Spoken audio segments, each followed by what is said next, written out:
Howdy folks, I'm Brian, and here's some Reddit. Alright, our first letter is titled, Will I be a jerk if I continue to not let my husband's daughter call me mom? My husband has 3 daughters. The first one is Emma, 13-year-old female, and she's my daughter. Kim, a 15-year-old female that he adopted with his ex-wife before they divorced. She was infertile. And Ashley, a 13-year-old female that he had with another woman that he slept with while I was pregnant. I am currently raising all 3 of them. Emma is my biological daughter, so obviously I let her call me mom. Kim's parents died in a fire, and I raised her since she was 2, so I let her call me mom as well. Ashley's mom forfeited all her custody rights when Ashley was 6, but I don't feel comfortable letting Ashley call me mom because her mom is still alive. Usually she calls me Miss last name, but today she called me mom when I was chopping cucumbers and I nearly cut my finger off. I was so surprised, I kind of snapped at her and said, "Don't call me that." She screamed, "Why not?" and ran to her room.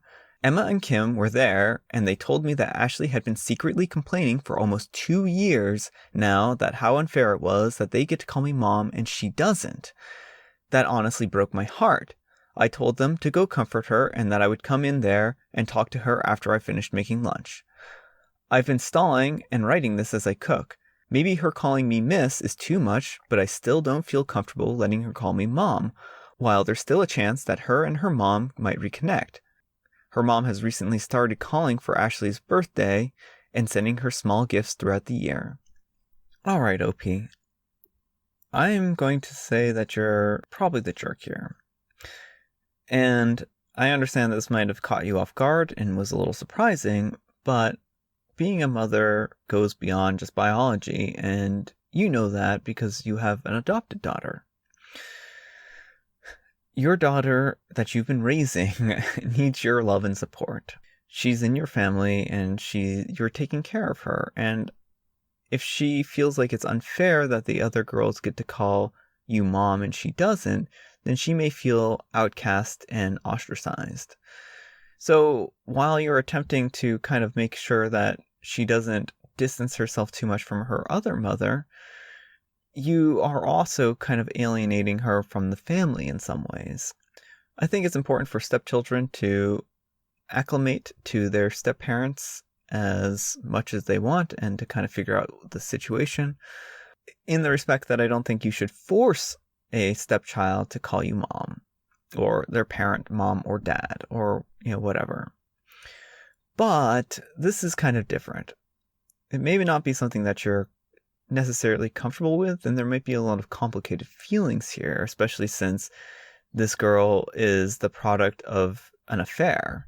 There may be some subconscious animosity you feel towards her because of that. This girl clearly sees you as her mother. She feels like you're the one who's there and you're the one who's in the motherly role. I would strongly recommend that you reconsider your position here and allow her to call you mom. I think there are a lot healthier ways of handling this kind of situation, and I think you kind of handled it in the least healthy way possible. And I think if you sat down with your daughter and let her talked with her about her feelings here, it might come across more clearly that she views you as her mother. I think it's a real shame, and again, I think you should reconsider your position. She can have 2 moms. Kids are perfectly able to create the distinction for themselves. If you have the mother role, you're mom to her. Well, that was just the worst possible reaction to an innocent child. That about sums it up, OP. It honestly sounds like you want to punish her for your husband's indiscretions, which is, in a word, disgusting. Sorry. I tried to find a nicer word, but I couldn't. Maybe I'm reading too much into it. But have you ever been able to see how it might seem like that? You said it yourself. Her mother is not in her life. Even if she comes back in her life, it won't be as what other people would consider a true mom. A mom raises you, loves you, and nurtures you. She's the one you turn to when you need advice or a shoulder to cry on. She's the one that keeps you fed. I'm guessing and hoping that you've done all of these things for her, which makes you her mom all but in name. So you refusing to allow your child that you're raising to call you mom is just going to deprive her of a mom completely. And for what? your own ego, pedantics, you and your husband have 3 daughters. OP, let them all call you mom. Yeah. Our next letter is titled, Am I a jerk for not wanting to pay off my husband's debt before my own? Background info. I am a 32-year-old female and my husband is a 31-year-old male, and we've been married for almost 7 years. I'm a stay-at-home mom because childcare is too expensive for our 3 kids and he works in education. 4 years ago, my husband had an affair and left me and the kids. During that time, he took out multiple credit cards to fund his new lifestyle and maxed out most of them. He also leased a brand new car. After he realized how stupid he was being, he ended the relationship and asked to work it out. Our finances were separated before and a year after this all took place. Any and all debt was in our individual names. After a while, the card payments got to be too much for him to handle, and so he decided just to stop paying them. I know, facepalm. I was not aware of this. I lost my job a year later due to health reasons, and he insisted on doing the finances since he still had a job that directly deposited his checks. Over the last 4 years, I became aware of how much debt he was in because the debt collectors started calling my phone looking for him. By this time, they were all in collections. I didn't realize how bad it was until last year when we needed a new car because the lease was up on his, and the dealership told him that he couldn't lease a new car because of his credit score. That made him finally come to realize that he should check things out.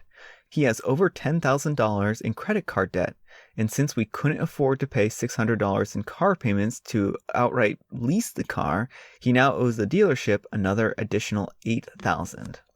The issue is that I have another $4,000 in credit card debt that's still active. I diligently paid them down every month. Up until a few months ago, that was the only part of the finances that I controlled. Now that I'm healthier, I'm able to handle our day-to-day finances, which is great because he keeps messing us up. With the latest stimulus check, I wanted to pay off a good chunk of that debt and boost my credit score and save us money every month. My husband doesn't understand why I'm not paying down his debt at the same time as his. My reasoning is that paying my debts saves money off our current bills. My debt is active, so has more immediate effect on my credit score. My debt is much smaller, and to be quite honest, I don't see why my goal of increasing my score should have to be delayed in order to pay off the debt from his affair. I'm all fine starting the repayment process after mine is cleared, but not before. Am I the jerk? And there are a ton of edits here that I'm going to put up on the screen and let you read if you want to. All right, OP, I think this is a really complicated situation. My advice from a financial point of view, not that I'm a financial advisor, so my advice in this situation is to start with the things that have the highest interest rate. That way you can end up saving money and not spend as much in debt each month. If you do that, then yeah, you're going to be able to hopefully slowly pay off your debt and not accumulate new interest. That's going to be the real key, is getting ahead of the interest and paying things down. If your husband's debts are where a huge portion of your monthly finances are going, then it may be worthwhile to see if you can get some of that stuff consolidated and refinanced, and so that you don't have as high of a debt rate. I know that credit card companies also allow you to negotiate the credit card debt, so sometimes you can talk to them and you can talk them down from $10,000 in credit card debt to like $2,500. So I would consider talking to these debt collection companies. They'll often settle for far less. So this might be a good way of getting a lot of this stuff out from underneath of you.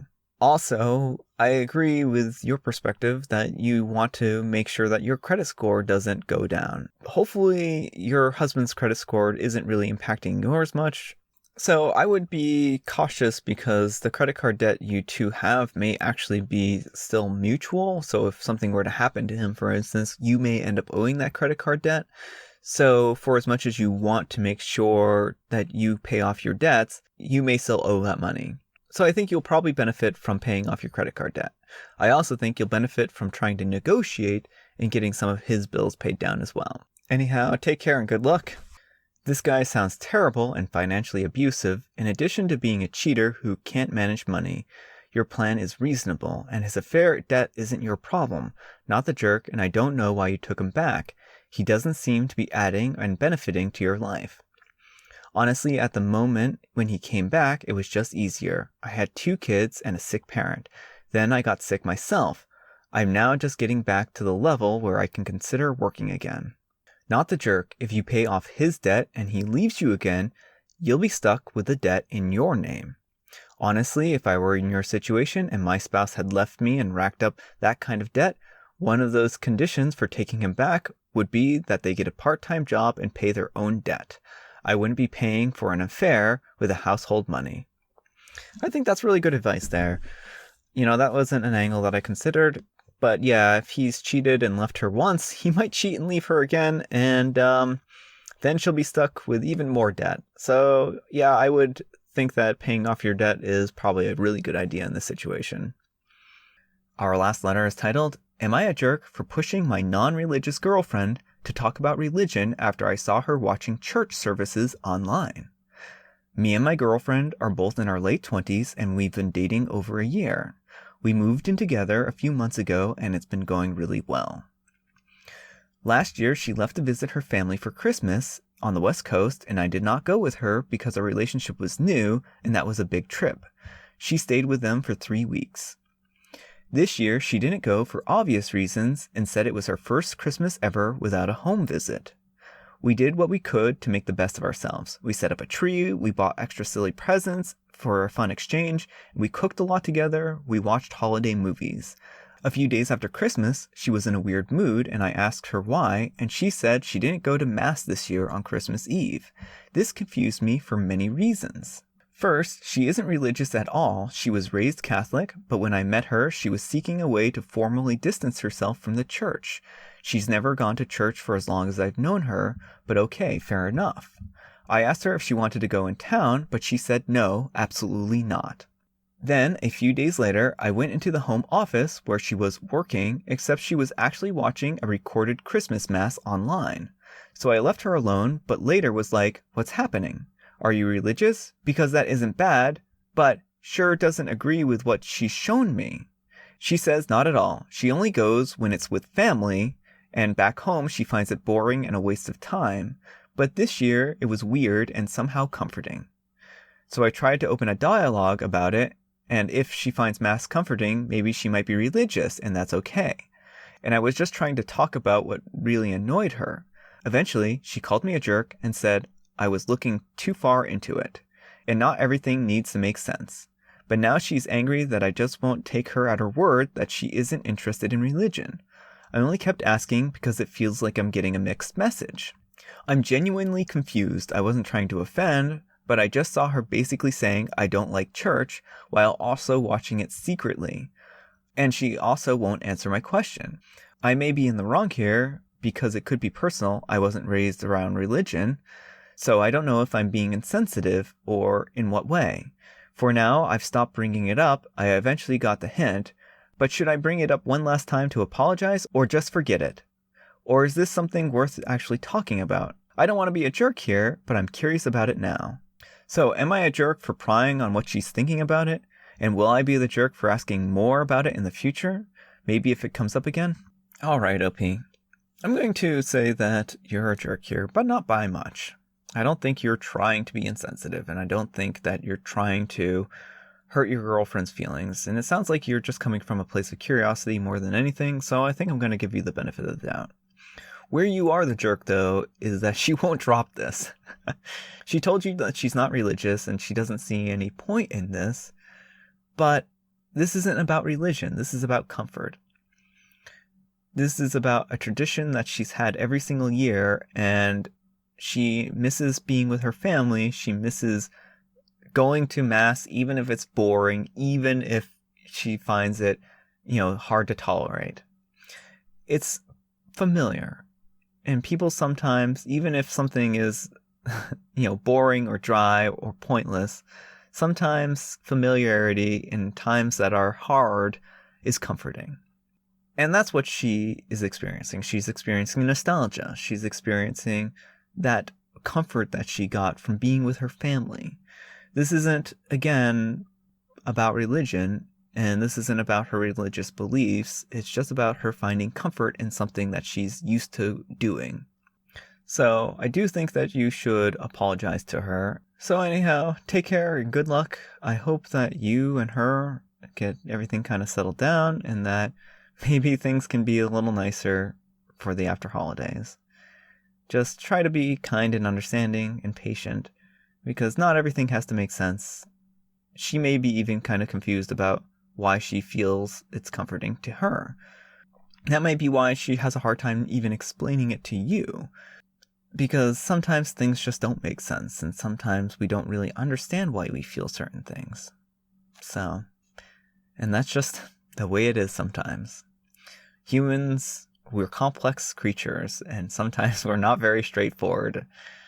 Anyhow, take care and good luck. You're the jerk. I'm an atheist, and I have been for 7 years. I still miss the hymns and choir and community of church, and the candlelit Christmas service. It doesn't mean that I believe any of them, though.